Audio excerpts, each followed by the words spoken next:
Yo, ladies and gentlemen, joining the Morning Hustle is a dude who has one of the hottest albums in the world right now. It's one thing to say the country, but my man is like knocking over the world. First, he was an African giant. Now he's twice as tall. He's ascending towards God levels. Ladies and gentlemen, Burna Boy is in the building. What up, Chief? Blessings. Shalom. Yo, man, congratulations on this brand new project. How high were the stakes this time around? Man, I don't really look at no stakes. I don't like to set those kind of problems for myself. Well, it seems like the easygoing attitude, man, like created a nice little aura of just wave and flow to it, man. You in your pockets, you in your zone. You know, your sound is only upgraded, and you didn't leave who you were behind. Exactly. I appreciate you for noticing that. You know, because like sometimes as people like get the big hit records, they try to recreate that song over and over again. But no, you kept it going. So like as you unpack this project, you know, what songs are like probably most personal and near and dear to you? Oh man, there's quite a few of them, man. From the intro, to the sex, to the track 2, to it's there's a lot of, it's like that. If you hear the album, I feel like you know me personally a little bit more. Yeah. You know? And you do have a lot to say. Like, a couple joints that really stood out to me is, let's start with Way Too Big. You know, way too big to be fucking with you. And that can work on so many levels, Ken, because, you know, whether you talk about a past relationship or people who, like, leech off of your success and try to bring you down, there's a lot to be said there. What inspired you to put it together? I mean, like, I'm someone who's used to, who came up from having a lot of problems, so it's like now, it's like I'm in a position where it's like I can't even afford to have them problems no more. Nah, I totally understood. And speaking of problems, a person who notoriously said more money, more problems, Puff Daddy is the executive producer on this project. Yeah. And anytime you get Diddy's touch on things, man, it just puts things in just a different light. You know what I mean? How was that whole process collabing with him? Man, it's a beautiful experience, a beautiful process, man. Diddy's legendary, so he made things a lot easier. No doubt. Now, Burna Boy, you're here. You're representing Nigeria. Are you home right now, or are you in the States? No, I'm in London right now. Wow. International. How is everything like, with the COVID space, affecting your moves and everything you got going on? Well, the real reason why I do this, I can't do right now, which is, performing for my people and just, I can't. It's been frustrating in that sense, but at the same time, it's been a blessing because I haven't been able to, be in the same place for 5 months in the last, I don't know how many years. Yeah.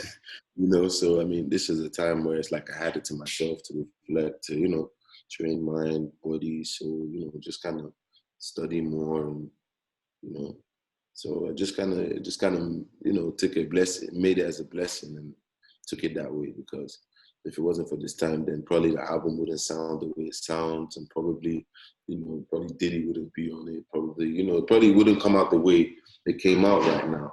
Absolutely. And the way it came out right now is the way it's supposed to come out right now. That's needed for this time, so that it just kind of just freeze this time in the memory of people, and just, it's almost like putting a essay about these times into a time capsule, so that 50 years later, anyone that opens that can know exactly how it was going down, Yeah. I mean, and arts and entertainment is more important in these times than ever before, because people need things to, like cope and vent through.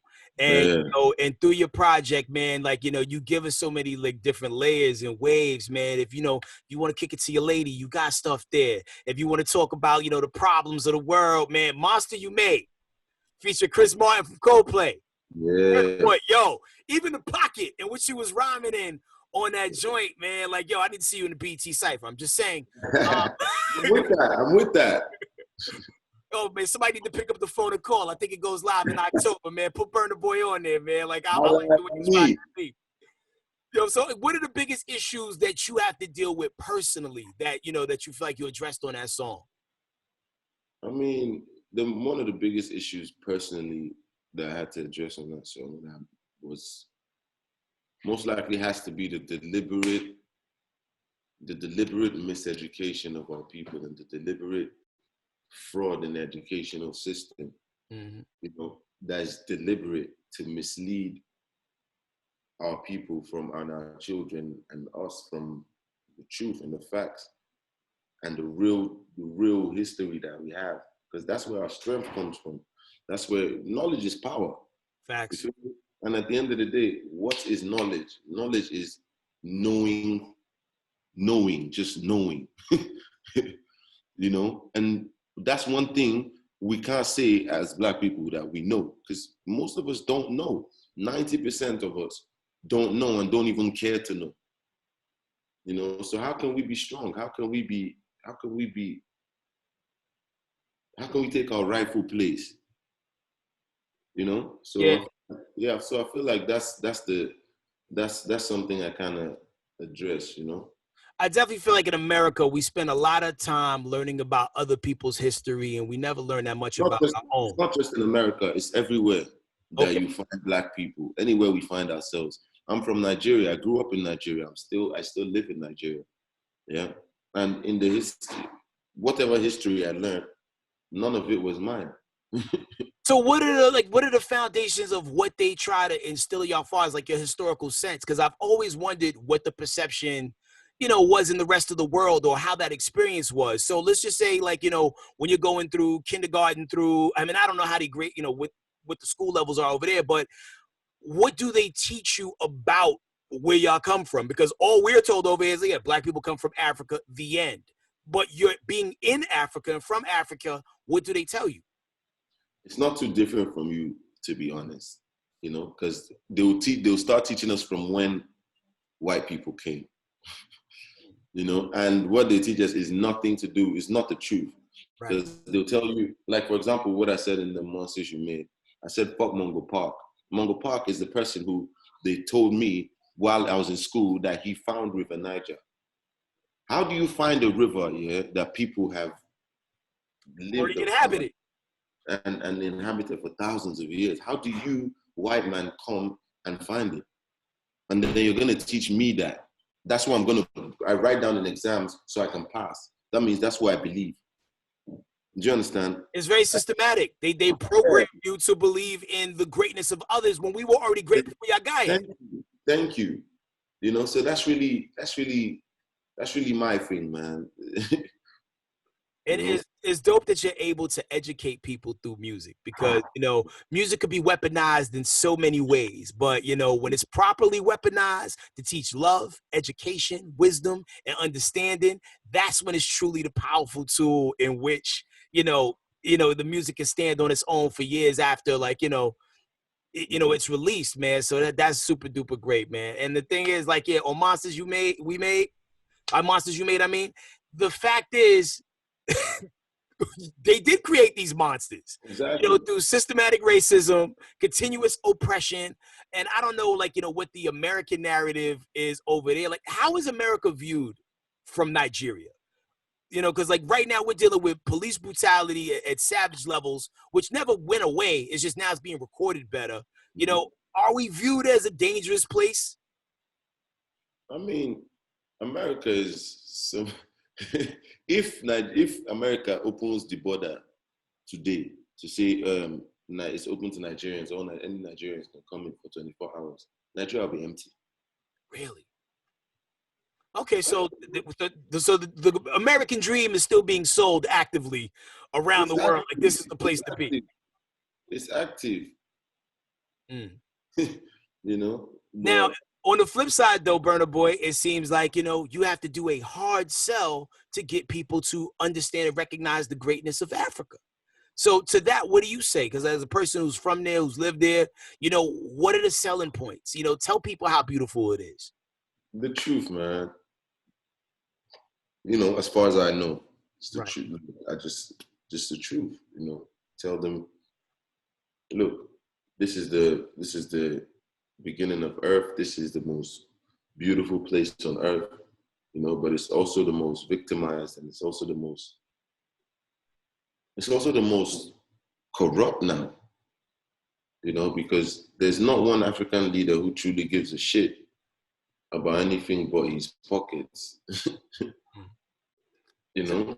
it seems like So the same problems are all around the world right now. Like, you know, exactly. So, I mean, yes, it's beautiful and we have all this, we have everything, all the resources, everything in the world comes from us, you know, but it comes from us because they come and they just take it and leave us, you know, leave us as collateral damage, mhm. you You know, know? and it's weird because, like, you know, when people talk about take things, you know, you get into conversations about cultural appropriation, right?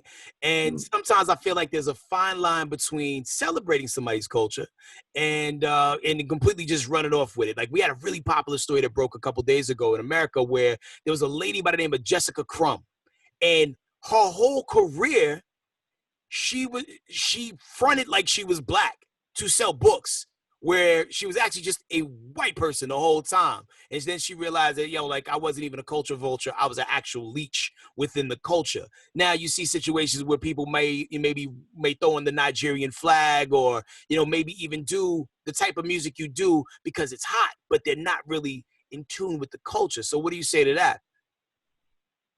Man, you know, at the end of the day, man, everything you reap, you sow. So everything you sow, you reap. You know, so I'm not the one to judge. You know, so everyone will be judged Indeed. accordingly. You Cool. know, But yo, also walking back through this album, man, very, very dope balance of, like, like mixing, like, the African producers with some of the American talents. And as an old school hip hop fan, I was very proud to see you collab with Naughty by Nature of all yeah, people. And and once again, this is you being in your music bag. You didn't necessarily go with the person who's on the radio right now. You went with somebody who you appreciated from back in the day and threw them on a record. And the record came out great. yeah. I mean, for me, my things is always organic, man. I don't. It's like I don't even like to be associated with uh things that's, you know, because for me, man, not reality is not something that just flashes in your face and goes away. Mhm.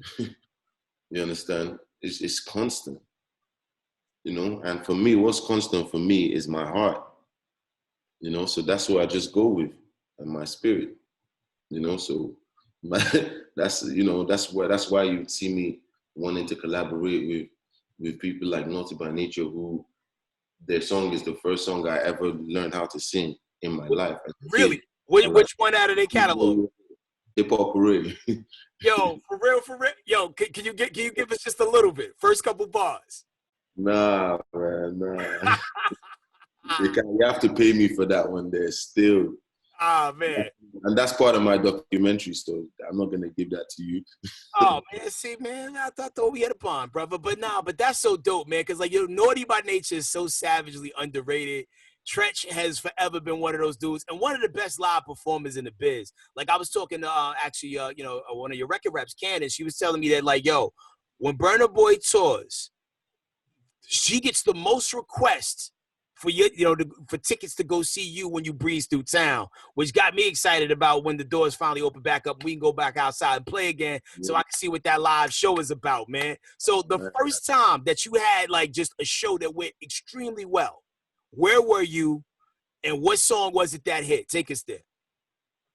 Oh man, I've performed at shows that bombs went off like in my early days of career, and they still went properly. They still went amazing, you know. So for me, it's like every time I get an opportunity to go on stage and perform for people who just have spirits, yeah, it's always a blessing to me, and that's what I do this for. That's the whole point of me being here. Got you. So the very first time you came to the States to, like, whether it's do a promo run or just, soak up some culture, like, where did you go? What did you do when you got here? Oh man, the first time I came to America, I got to America was 2016. Yeah, went to New York and New Jersey. That's an ill combo. Like, did it live up to the hype? I mean, it was exciting for me because I'd only ever seen it on TV. So, so you know, it was like, wow, okay, this really does look like it does on TV. As advertised. You know, they cleaned it up a little bit. Yo, and you get a nicer, shinier version of New York these days. Because the way New York used to be like in the 80s, man, yo, it was as wild as any TV show you've seen about New York in the 80s. Yeah, I grew up on all of that. So what were some of the American shows you used to watch back in Nigeria? We basically watched it all, man. We watched Really? all the movies, all the Demolition Man and everything. We watched it all. Like, it was available. So do me a favor, like on some cultural exchange type stuff, put me on to some stuff that like is from your culture that maybe we haven't got a chance to see in America. Like what TV shows are popping over there? What we need to be watching, or movies too?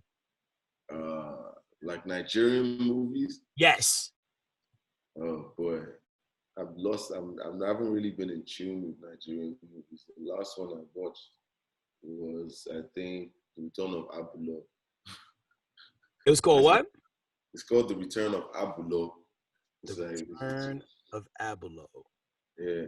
This is fairly new? I think that was 2018. Okay, that's not too far back. Yeah. I think that's the last one I watched. I've been all around crazy. I'm gonna try to bootleg somebody's international Netflix account. See if I can. Yeah, you should definitely check out the Nigerian, like different Nigerian movies. You know, from like the ones from, especially the ones from back in the days, like the Isaka bars and all that. You know, like it's all. I'm writing these down as you say. You said soccer bars. Isaka bar. How you spell that? I don't know.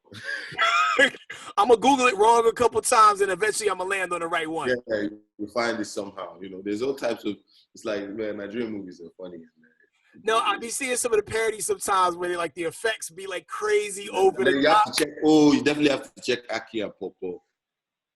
Akia Bobo. I'm gonna spell that the best way I can. Akia Bobo. Aki and Popo. P-A-W-P-A-W. P-A-W, P-A-W. All right, cool. On it. A-K-I.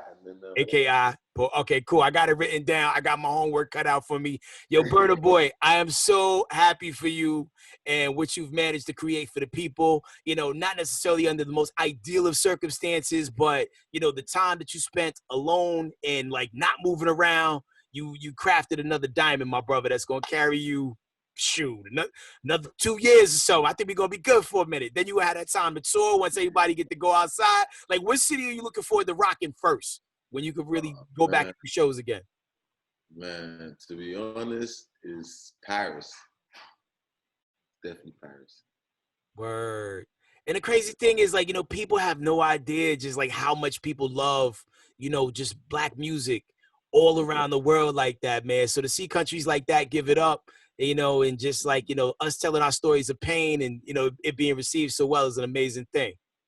Yeah, man, it's beautiful, man. Like, especially if when you tour Europe, you just see how crazy, like people don't even, these are like the whitest people you can ever find. Like it's crazy, and they're singing along to my Yoruba lyrics and my pidgin English.